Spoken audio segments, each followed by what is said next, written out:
हालांकि चर्चा सालों पहले, युगों पहले शुरू हो जानी चाहिए थी, लेकिन देर आयत दुरुस्त आयत कि जो लाउड स्पीकर है उसका उसे बैन होना चाहिए तब जब हम प्रार्थना की बात कर रहे हों, जब हम कोई रैली की बात कर रहे हों, जब हम कोई किसी और कार्यक्रम की बात कर रहे हों। ऐसे में आम जनता जिससे प्रभावित ना हो, उसे परेशानी ना हो, इसका ध्यान रखा जाना चाहिए। हालांकि सुप्रीम कोर्ट ने 2015 में इस बात का जिक्र कर दिया था, उसने आदेश दिया था कि लाउड स्पीकर आम जनता के हित में उसकी आवाज कम रखी जानी चाहिए।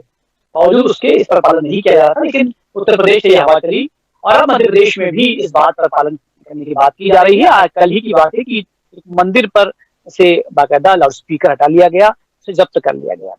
सवाल यह है कि लाउड स्पीकर की आवश्यकता क्या है, लाउड स्पीकर क्यों लगाया जाता है, उसका कारण क्या है और उसे आम जन के हित में किस तरह से उसका उपयोग किया जाना है।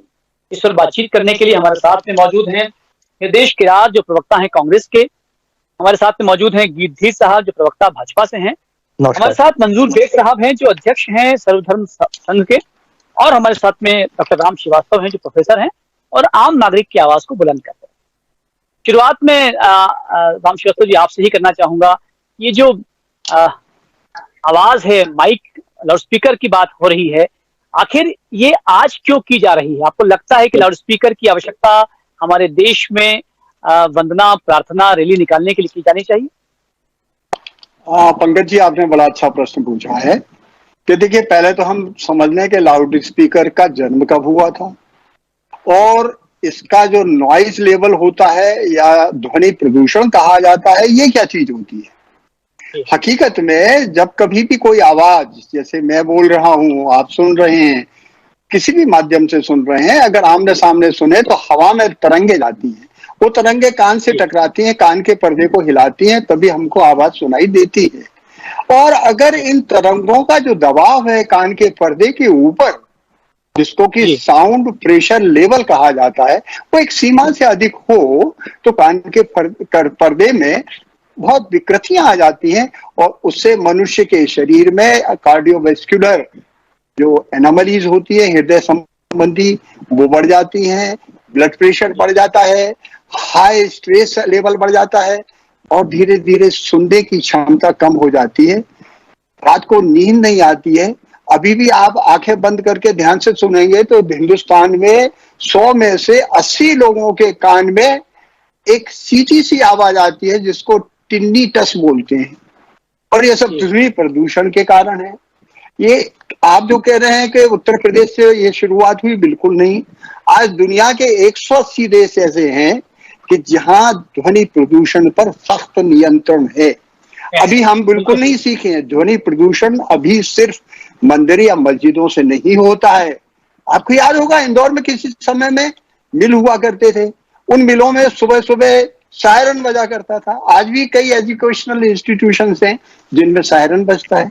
उनका पता है ध्वनि लेवल कितना है। ध्वनि का नाप होता है डेसिबल में, और डेसिबल संख्या ऐसी है कि जो कान के पर्दे के ऊपर जो दबाव पड़ता है, अगर 10 डेसिबल बढ़ जाएगा तो यूं मानिए कि ध्वनि के कारण कान पर दबाव 100 गुना बढ़ जाएगा। अगर 20 डेसिबल हो जाएगा तो 1000 गुना बढ़ जाएगा।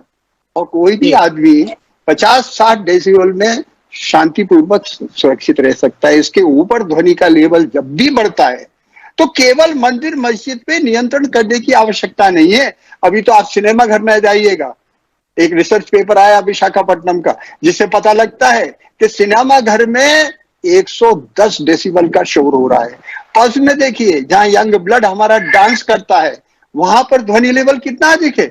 और तो चुनाव की रैलियां, माफ करना भाई पार्टी के नेता हो, आपको मैं बता दूं, चुनाव की रैलियों में 120 डेसिबल होता है और यह दूरी के साथ निश्चित रूप से घट जाता है। किंतु इसके कारण जो परेशानियां होंगी आम जनता को, आम आदमी को, विशेषकर जो बीमार है, वृद्ध हैं, विशेषकर वो जिनकी परीक्षाएं सामने हैं, तो केवल ध्वनि प्रदूषण रोकना मंदिर मस्जिद में अगर हमने लाउड स्पीकर उतार दिए तो उससे नहीं होगा। अभी तो आप देखिएगा, ट्रेन जो जाती है हमारी, वो जो सीटी बजाती है, उसमें पता है कितना प्रदूषण होता है? 120 डेसिबल का होता है। इतना ही नहीं, हमारे इंदौर में जो कचरा बीनने वाली गाड़ी आती है 110 डेसिबल का शोर करती है गाना बजाने में। अभी तो हमको बहुत आगे बढ़ना है, ये तो शुरुआत बहुत है। अच्छी बात कह रहे हैं कि हर चीज में ध्वनि प्रदूषण हो रहा है और हमें पता ही नहीं है, और कहीं न कहीं वो हमारे कानों को प्रभावित कर रहा है, हमारे मन और मस्तिष्क पर भी उसका प्रभाव पड़ रहा है। लेकिन देर आयत दुरुस्त आयत, अब ये बात चल पड़ी। हालांकि शुरुआत ये उसका मूल उद्देश्य रहा कि हम खरगोन की घटना की बात भी करें कि वहां पर जब आवाज हो रही थी गली में से, तो वहां पर पथराव हुआ, शायद वहां से कुछ संज्ञान हुआ। इस तरह की और उत्तर प्रदेश में भी इस तरह घटनाक्रम हुए थे, उसके बाद शायद इसको संज्ञान लिया गया हो। फिलहाल गीत जी मौजूद हैं। गीत जी, क्या लगता है, आप भाजपा के प्रवक्ता के बतौर इस पर सहमत हैं कि लाउडस्पीकर पर नियंत्रण होना चाहिए, फिर वो चाहे मस्जिद हो, चाहे मंदिर हो, चाहे कोई नेता की रैली हो, चाहे कोई समारोह हो, हर जगह जोर जोर से लाउडस्पीकर बजाया जाता है। क्या लगता है आपको, इसे बंद किया जाना चाहिए, इसे नियंत्रण किया जाना चाहिए? पंकज जी, बिल्कुल आपकी बात जो है इसमें ही उत्तर भी छुपा हुआ है, और जैसा कि राम जी ने बोला, बहुत सारे बिंदुओं पे उन्होंने ध्यान आकर्षित किया। बिल्कुल सही बात है, और यही बात हमारे सांसद और प्रदेश अध्यक्ष श्री वी.डी. शर्मा जी ने भी 2 दिन पहले बोली थी कि हर चीज के लिए कानून बनाने की जरूरत नहीं होती, आवश्यकता नहीं होती, उसको समझदारी से बैठकर जो है अपने को सोचना पड़ेगा, विचार करना पड़ेगा। जहां तक कि मंदिर और मस्जिद की अगर 2 चीजों की बात की जाए, तो इसके लिए भी उन्होंने साफ चीज बोली थी कि कोई कानून बनाने की हर जगह पे आवश्यकता नहीं होती है। इसके लिए बैठकर रास्ता निकाल सकते हैं तो निकालना चाहिए। और जहां तक कि माननीय न्यायालय का जो 10 डेसिबल का जो आदेश है, वो आज का आदेश नहीं है, वो 2005 का है। उसको सभी लोगों को मानना चाहिए, जो शादियों में है, जो रैलियों में है, जो मंदिर में है, जो मस्जिद में है। और स्वयं अपनी स्वेच्छा से अगर कोई व्यक्ति अगर उसको निकालना चाहे, लाउडस्पीकर हटाना चाहे, तो बहुत ही अच्छी बात है, स्वागत योग्य है। लेकिन ये बात का तो जो माननीय न्यायालय ने जो आदेश किया है, उसके लिए मैं जरूर चाहूंगा कि सब लोगों को आदर और सम्मान करना चाहिए न्यायालय का, क्योंकि न्यायालय से ऊपर हमारे यहाँ पे कोई नहीं होता। मैं स्वयं सम्मान करता हूँ, पार्टी हमारी सम्मान करती है, सभी वर्ग मेरा ख्याल है कि सम्मान करते होंगे। और जहां तक कि किसी को तकलीफ देने वाली बात आती है, निश्चित रूप से अगर कोई व्यक्ति जो है उसकी सेहत पे इसके दुष्प्रभाव पड़ रहे हैं, तो इसको भी संज्ञान में लेकर इन चीजों को हमको गंभीरता से सोचना पड़ेगा, और हम किस ओर जा रहे हैं ये हमें विचार करना पड़ेगा। क्योंकि आज नहीं जागे तो कब जागेंगे, और हमें गलतफहमी से उठना पड़ेगा। देखिए, पहले के समय में कहावत बड़ी मशहूर थी कि एक मुर्गे को गलतफहमी हो गई थी कि मैं मांग नहीं दूंगा तो लोगों को लगेगा कि सुबह नहीं होगी। तो ये सब चीजों से हमको ऊपर उठ के सोचना पड़ेगा, अपना दृष्टिकोण जो है बड़ा करना पड़ेगा, और एक दूसरे को समझ के और क्या चीज लाभदायक है, क्या चीज हानिकारक है, और उसके ऊपर से माननीय न्यायालय का सम्मान कर कर चलना पड़ेगा। लेकिन किसी की भावनाओं को ठेस ना पहुंचे, भारतीय जनता पार्टी इसका भी जो है ख्याल रखती है, और हम आगे भी सबका धर्मों का सम्मान करते हैं और सबको साथ में लेकर चलते हैं, और इस चीज को आगे सही कह रहे हैं, और ये हम मान बैठे हैं, क्योंकि हम हिंदुस्तानी होने के बतौर ये मान बैठे हैं कि यदि कोई कार्यक्रम हो रहा है तो उसकी आवाज तो आनी ही है, हमें परेशानी होती है, लेकिन हम उसका विरोध नहीं करते, उसकी कोई कंप्लेंट नहीं करते। ये हमारे शामिल हो गया है हमारे विचारों में। क्या इस पर ये सही विचार है? हृदय किरार जी, आप क्या कहना चाहेंगे? आपको लगता है कि जो लाउडस्पीकर पर नियंत्रण की बात कोर्ट ने कही थी, जो आज सरकार भी कह रही है, उसे आप उचित मानते हैं कि इस पर नियंत्रण होना चाहिए? बिल्कुल, आपने ना एक अच्छा सब्जेक्ट है ये, साउंड प्रदूषण। इसको अपने जीवन में बहुत ज्यादा प्रॉब्लम है, लेकिन आप देखते होंगे कि सनातन धर्म में हम लोग शुरू से ही, हमारे यहाँ कोई भी कार्यक्रम होता है जिसमें हम लोग है ना साउंड लाउड स्पीकर के माध्यम से या भजन मंडली और उसके माध्यम से हम जो करते हैं, तो हमारे आज तक नहीं है कि आदिकाल से चला आ रहा है। और आपने देखा होगा रेलवे का हम टाइम मिलाते हैं, सुबह उठते थे, हम पढ़ते थे, जब रेलवे का जब साउंड बजता था तो हमको पता था कि इतने बजे टाइम हो गया है, हमको उठना है। या दूसरा, जब कार्यक्रम मंदिर की घंटियां बजती थी तो हमको वहां जाना है। हम इस बात को ना मानते हैं कि इसका नियंत्रण होना चाहिए, लेकिन ये आज ही क्यों? ये सवाल उठता है कि चुनाव के समय ही ये क्यों है ना इस ढंग का माहौल बनाया जा रहा है। और इस माहौल को जो कहीं ना कहीं इस प्रदेश की जो सरकार है, जो देश की सरकार है, उन मुद्दों को, जो बेस मुद्दे हैं, उनको दबाने के, उसमें बेरोजगारी को दबाने के चक्कर, और उसके चक्कर में ये सब। आप एक सवाल मेरे मन में जरूर आया है, आप जो कह रहे हैं कि आज ही क्यों? देखिए, यदि कोई अच्छा काम आप कह रहे हैं कि इस पर नियंत्रण होना चाहिए, लेकिन यदि कोई काम होता है, देर आया दुरुस्त आया, क्या बुरा है? हम इस बात का ये विरोध नहीं कर रहे कि ये चीजें नहीं होना चाहिए, क्योंकि है ना शरीर में सभी का, चाहे मेरा परिवार हो या आपका हो या कोई भी परिवार हो, उसको है ना जो दिक्कतें तो आती है। लेकिन ये क्वेश्चन, इस बात को फिर बार बार मैं कहना चाहूंगा कि ये चीजें एक चुनाव के टाइम ही क्यों होती है? ये चीजें शुरू से कर सकते हैं अपन। आज का समय नहीं है कि भारतीय जनता पार्टी की सरकार आज की है जो इस मुद्दों को लेके आ रही है। ये कहीं ना कहीं है ना, इसको तो डाइवर्ट करने का। आप कैरा साहब कहना क्या चाह रहे हैं, आज क्यों किया गया है? आप बार बार इस बात तो कह रहे हैं, तो अब ये आपको बात क्या लगता है किया कि जा रहा क्यों है किया कि गया? जो हमारा महंगाई का मुद्दा है, जो बेरोजगारी का मुद्दा है, जो देश में है ना माहौल बिगड़ा हुआ है। आज आप देखिएगा कि कुछ समय रोजगार मेला लगा था, जो बच्चे हमारे एमटेक बीटेक हैं वो लोग है ना किस ढंग से 8,000 10,000 की नौकरी के लिए भी बात रहे हैं। तो इसको कहीं ना कहीं हमारे पीएचसी को बंद कर दिया, सारी चीजों को बंद करके महंगाई की स्थिति देखिए। आज महिलाओं के लिए रसोई गैस की स्थिति देख लीजिए आप। खाने का तेल, मेन तेल है, वो चीज आप देख लीजिए कि जो गरीब के निवाला छीनने की कोशिश की जा रही है, उनकी तरफ में ध्यान देते हुए लाउड स्पीकर का मुद्दा बना लिया है ना, दूसरे मुद्दे बना गिद्ध के। साहब बता रहे हैं, बिल्कुल आप सही कह, गिद्ध साहब से बात करूंगा, लेकिन मंजूर बेग साहब से एक बार बात कर लेते हैं। मंजूर बेग साहब, मुद्दों को भटकाने के लिए ऐसा नमस्कार। किया जा रहा है। जी नमस्कार। अजान तो बहुत लंबे समय से मस्जिदों में की जाती है, माइक लगाया जाता है, मंदिरों पर भी जो है वो आवाज, वहां भी घंटियों की आवाजें आती है, प्रार्थना की जाती है। तो क्या आपको लगता है कि इस पर भी नियंत्रण की आवश्यकता है? पंकज जी, आज आपका बहुत बढ़िया मुद्दा है, बहुत अच्छा मुद्दा है। मैं तो ये निवेदन करूंगा, जब हमारे डॉक्टर साहब श्रीवास्तव जी कह रहे थे कि जब रेल की उससे आवाज से तकलीफ है, बैंड बाजे, शादी ब्याह, नगर निगम की जो गाड़ियां घूमती हैं, चाहे वो जिले में हो, शहर में हो, ग्रामीण में हो, सब दूर बहुत ज्यादा इससे डिस्टर्ब होता। मेरा ये कहना है, मैं सुप्रीम कोर्ट का स्वागत करता, सुप्रीम कोर्ट में भी पुनः इस पर विचार करना चाहिए। मंदिर, मस्जिद, गुरुद्वारा, गिरजाघर, इस जगह को छोड़ना चाहिए। इस जगह से कोई अच्छा संदेश जाता है। रही बात अजान की, अजान मात्र 3 मिनट होती है, 3 मिनट से किसी को कोई तकलीफ नहीं है।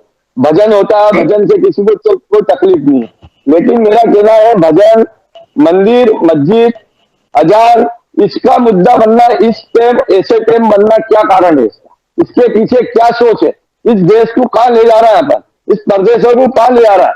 किस दिशा में इसको बांट रहा है? हिंदू मुस्लिम को बांटा जा रहा है, तो ये किस कारण बांटा जा रहा है? वर्षों से हो रही है। मैंने इतनी उम्र ले ली, 52-53 साल का मैं हो गया, मैं 53 साल से देख रहा, कभी इसका विवाद ही नहीं हुआ। आज स्थिति ऐसी क्या पैदा हुई है कि सुप्रीम कोर्ट में आवेदन लगा, सुप्रीम कोर्ट से निर्णय होता है। मेरा कहना है, किसी भी धार्मिक भावनाओं पर ठेस नहीं पहुंचे। जिस प्रकार से कारण से जो चल रहा था देश में, भारत एक शांति का टापू है, या किसी प्रकार से किसी को कोई आपत्ति नहीं है। जब बारात निकलती है तो 5-5 गाड़ी डीजे की रहती है, जिस रोड से निकलती है, अभी डॉक्टर साहब ने किया था, क्या स्थिति होती है वहां की? पूरे डीजे बजते हैं और अजान मात्र और भजन मात्र छोटी छोटी डीजे पे बजाए जाते, छोटे स्पीकरों पे बजाए जाते। मंदिर से कोई संदेश दिया जाता है तो कोई अच्छा संदेश दिया जाता है, अजान जो दी जाती है उससे एक अच्छा संदेश दिया जाता है कि आप नमाज पढ़ने यहाँ। तो मेरा ये कहना है, सुप्रीम कोर्ट से भी निवेदन करूं, और इस पर वापस से कोई भी संगठन पुनः इस पे लगाए और विचार होना चाहिए इस पे वो नहीं होना चाहिए कि इसको बंद कर दिया जाए। किसी की भावनाओं में ठेस नहीं पहुंचाया जाए। इससे हर हिंदू हो, मुस्लिम हो, सिख हो, ईसाई हो, सबको ठेस पहुंची है। अब बोल नहीं पा रही है, कोई बोलता है तो उसकी जांचें होने चालू हो जाती। तो मेरा आपके चैनल के माध्यम से सबसे पहला मैं पंकज जी आपको धन्यवाद दूंगा कि जो आप मुद्दे लाते हो वो जनता के हित के लाते हो, हर समाज के हित के लेके आते हो। तो आप धन्यवाद के पात्र हो, साधना न्यूज धन्यवाद के पात्र हो। आप जुड़ते हैं और इस पर विचार रखते हैं, ये भी हम भी आपको धन्यवाद ज्ञापित करना चाहेंगे। गिद्ध साहब, जो बात मंजूर बेग साहब कह रहे हैं कि मंदिर, मस्जिद, गुरुद्वारे, इनको छोड़ देना चाहिए, क्योंकि यहाँ से जो मंदिर से यदि कोई घंटी की आवाज आती है, प्रार्थना की आवाज आती है, तो उससे वो लोग भी लाभान्वित होते हैं जो वहां पर शामिल नहीं है, लेकिन आसपास उनके सुन पा रहे हैं। अजान भी उस तरह से होती है, गुरुद्वारे में भी उस तरह। आपको लगता है कि इन जगहों को छोड़ा जाना चाहिए और इनके लिए कोई अलग से कानून बनाया जाना चाहिए? देखिए, विशेष रूप से जब हम मंदिर और मस्जिद, गिरजाघर और गुरुद्वारे की बात करते हैं, तो देखिए जहां पर धर्म हमारा जो कहता है सभी धर्मों का सम्मान करते हुए, और मैं सनातन धर्म की बात कर रहा हूँ जहाँ सभी धर्म आते हैं, तो देखिए यहाँ पर क्या है कि अगर किसी को तकलीफ होती है, तकलीफ देकर अगर कोई बात मनवाई जाए तो वो दुआ तो कबूल नहीं होगी, मेरा ऐसा मानना है। फिर देखिए, ये मेरे भावना किसी की ठेस पहुंचे, मेरा ऐसा मतलब नहीं है, लेकिन अपने को बात समझनी पड़ेगी। और दूसरी बात, आप देखिए, हम आज जब रेलवे स्टेशन पे जाते हैं या फ्लाइट पे जाते हैं, ट्रेन पकड़ते हैं या फ्लाइट पकड़ते हैं एयरपोर्ट पे जाकर, तो क्या हमें पायलट जो है फोन करके घर पे बुलाता है कि साहब घर आ जाइए, आप घर से निकल जाइए? फ्लाइट उड़ने वाली है, ट्रेन चलने वाली है। अजान क्यों साहब? आज मोबाइल उस टाइम पे नहीं होते थे जब लाउड स्पीकर शुरू किए गए थे। ये आज के टाइम पे अलार्म है आपके मोबाइल में, आज के टाइम पे आपके हाथ में घड़ी है, जिसको जाना होगा वो चले जाएगा। लेकिन इस प्रकार से हम जो है मंदिर की भी वही बात करते हैं कि वहां पर भी क्यों चलाया जाए, और अगर किसी को तकलीफ हो रही है, सबसे पहला विषय वहां पर है। दूसरी बात, ये एक और बात आ रही थी कि ये समय क्यों उठाया गया। लेकिन इसके पहले मैं वेग साहब, मैं आपका आदर करता हूं, शायद आपको इसका ज्ञान नहीं हो, मैं इसलिए अवगत करवा रहा हूं चैनल के माध्यम से। देखिए, सुप्रीम कोर्ट का निर्णय सर्वमान्य होता है, उसके ऊपर सिर्फ प्रेसिडेंट जो है वो किसी गंभीर मुद्दा जो रहता है उसके ऊपर निर्णय दे सकते हैं। लेकिन सुप्रीम कोर्ट का जो निर्णय होता है वो सर्वमान्य होता है, और मैं बहुत आदर करता हूँ जो निर्णय है। नहीं, तो आप प्रेसिडेंट साहब से जो है आग्रह कर सकते हैं, पत्र लिख कर, ये आपका अगर वो समझेंगे कि महत्वपूर्ण है। क्योंकि देखिए, वहां ही दिक्कतें आ रही हैं उन राज्यों में जहां पर बीजेपी की शासित सरकारें नहीं है। देखिए, हम बात करते हैं अभी मध्य प्रदेश की, क्योंकि अपन सब मध्य प्रदेश के वासी अभी फिलहाल बैठे। मैं उदाहरण देता हूं, रीवा के पुजारी एक गलत काम करते हैं और उनके घर को जमींदोज किया जाता है, बुलडोजर चलाया जाता है। खरगोन में भी घटना होती है। वहां पर भी देखिए, एक धर्म विशेष की फिर मैं बात करूं, एक हिंदू की बात करूं, एक मुसलमान समुदाय की बात करूं, वहां पर भी देखिए उनके घरों पर जो है बुलडोजर चलाया जाता है। तो किसी दृष्टिकोण जो है हमारा वो विकसित रूप से देखकर भारतीय जनता पार्टी कार्य करती। किसी ऐसा नहीं कि हिंदू है, मुसलमान है, सिख है, ईसाई है, इसको देखकर कोई कार्य किया जा रहा हो। तो इसको मंदिर मस्जिद को इस रूप में ना देखा जाए, मेरा आग्रह है। क्योंकि आप समाज में उठते बैठते हैं, आप सर्वधर्म समाज से जुड़े हुए हैं, तो मेरा सिर्फ मानना इतना सा। और हमारे तो प्रदेश अध्यक्ष जी ने बोला बैठ के बात की जाए, लेकिन बात जो हम बात कर रहे हैं दूसरी चीजों पे भी। देखिए, हम प्रधानमंत्री जी की अगर बात करें तो जब वो आज उनको आए हुए लगभग 7-8 साल का समय हो गया है, लेकिन जब वो आए थे, जब हमने स्वच्छ भारत अभियान को बढ़ाया था, जो गांधी जी के सपने थे उनको हमने साकार किया माननीय नरेंद्र मोदी जी ने, तो देखिए लोग विश्व में पूरी तारीफ कर रहे थे। आज विश्व में यहाँ पर इतनी सारी मुसीबतें चल रही हैं, जहां पेट्रोल डीजल सबको मालूम है, किसी की छुपी हुई बात नहीं है, नहीं मिल रहा है, दूध के रेट्स क्या है सबको मालूम है। यहाँ भारत में किसी प्रकार की कोई दिक्कत नहीं, फिर भी एक पार्टी आती है कांग्रेस, और वो कभी बोलती है कि साहब मोदी जी हमारे वैक्सीन जो है बाहर भेज दी है, जबकि वैक्सीन 2022 में आए ना कि 21 में इल्जाम लगा रहे थे। एक मिनट, मेरे को 1 मिनट का समय चाहूंगा, बस 1 मिनट का समय चाहूंगा, बस आग्रह करके। तो आप किसी के बरगलाने में ना आए, मेरा सभी लोगों से, बेग साहब भी बैठे, किसी के बरगलाने में ना आए, क्योंकि यहाँ पर जो आपने बोला, प्यार मोहब्बत से हर चीज का रास्ता निकल जाता है। और भारतीय जनता पार्टी जो है इसी बात में विश्वास रखती है, किसी का निरादर नहीं हो, किसी का अपमान नहीं हो, किसी को ठेस नहीं लगे, ऐसा ही रास्ता निकाला जाएगा। जहां तक कि दूसरी चीजें हैं, देखिए नगर निगम की गाड़ी का भी राम भाई साहब ने उदाहरण दिया था, बिल्कुल सही बात है, लेकिन वो नई प्रक्रिया है। थोड़े टाइम में जब लोगों को आदत लग जाएगी और उसका भी रास्ता निकल जाएगा, कोई बड़ी बात नहीं है। आपके पास एसएमएस आ जाएगा, आपकी गाड़ी 5 मिनट में पहुंचने वाली है आपके घर के, कोई बड़ी बात नहीं है। टेक्नोलॉजी से आज हम स्वयं, राम भाई साहब एक साइंटिस्ट हैं, डॉक्टर हैं, बहुत समझते हैं इस चीज को कि जो टेक्नोलॉजी आज बहुत हद तक आगे पहुंच चुकी है। वैसे ही मंदिर मस्जिद से भी हम एसएमएस भेज सकते हैं, व्हाट्सएप ग्रुप्स में डाल सकते हैं, अलार्म का बन सकता है, प्रोसीजर हो सकता है। तो किसी की भावनाओं को आहत नहीं करी जाएगी, लेकिन इस बात का ध्यान रखें कि बरगलाने में ना आए किसी के। मैं उसी संबंध में राम श्रीवास्तव से रखना चाहूंगा। राम श्रीवास्तव जी, एक शब्द है प्रचार प्रसार।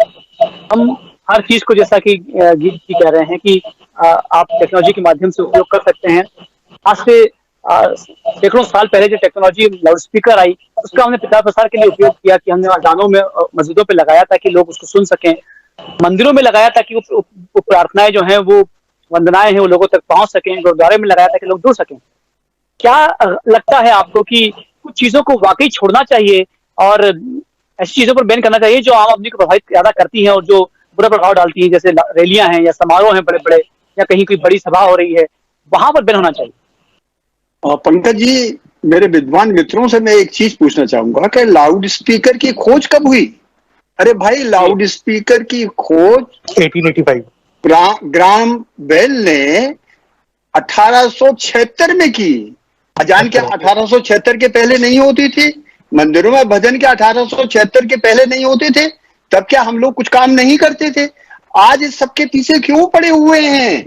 अगर इससे हानि हो रही है, लोगों को नुकसान हो रहा है, हार्ट पेशेंट मर रहे हैं, लोगों को कान से बहरापन बढ़ रहा है, और हमारे होनहार बच्चों का जो कॉग्निजिबल लेवल है वो कम होता जा रहा है, सुप्रीम कोर्ट ने तकनीकी जानकारी सब इकट्ठी करके पूरी दुनिया के सब देशों से वैज्ञानिक तथ्यों की बारीकी से जांच करके एक्सपर्ट से राय लेकर यह निर्णय लिया है कि ध्वनि प्रदूषण पर नियंत्रण करना आवश्यक है।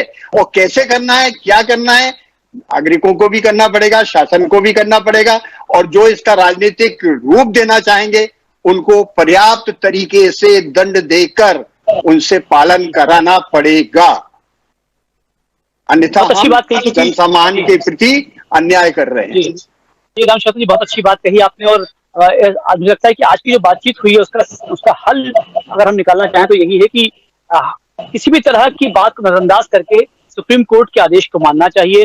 और आम आदमी जिससे प्रभावित हो रहा है, उसके बच्चों की क्षमताएं कम हो रही है, सुनने की क्षमताएं कम हो रही है, कहीं ना कहीं उसका असर उसके बौद्धिक क्षमताओं पर भी पड़ रहा है। ऐसे में लाउडस्पीकर का उपयोग बहुत नियंत्रित रूप से किया जाना चाहिए। बहरहाल क्या हल निकलेगा ये समय बताएगा। ये कितना जरूर है कि आम जनता को समझना होगा, हमें नए समय को समझना होगा, हमें विज्ञान को समझना होगा, और हमें आने वाली पीढ़ी के भविष्य को भी समझना होगा। आप हमसे जुड़े बहुत सारा धन्यवाद। आप देखते रहिए पदना न्यूज। धन्यवाद।